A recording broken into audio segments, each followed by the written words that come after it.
Hales Creek, just off of 106. Anyway, my grandparents, they ran their store back in the 30s. And back then, during the Depression, the community store was the life of the community, really. And 106 was dirt. I didn't live then, but that's what they told me.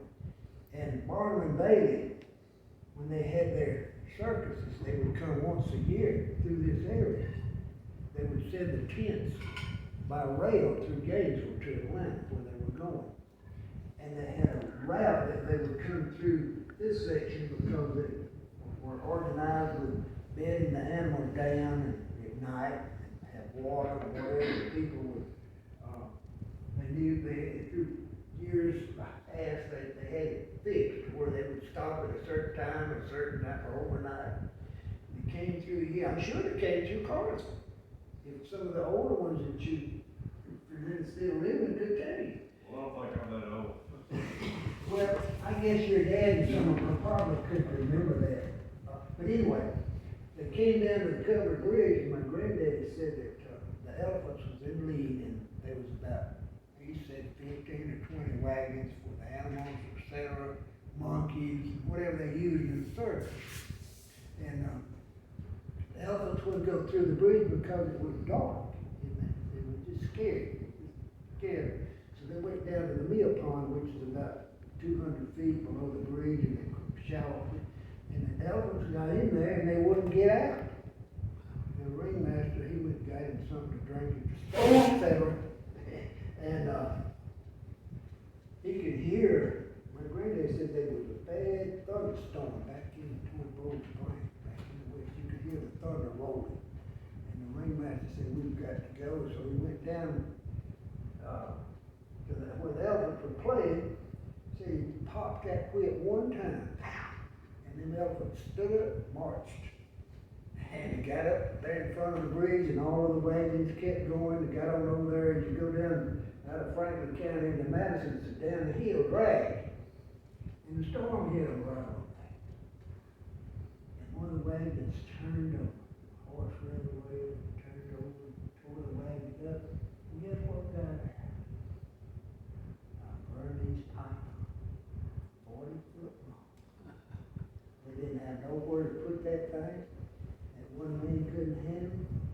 He got away. He paralyzed us for about 30 years. I remember when I was a kid, we couldn't go rolling through the woods like we wanted. Couldn't go do blackberry. We had to have an adult with us. Now this was back in the 50s. He was still living.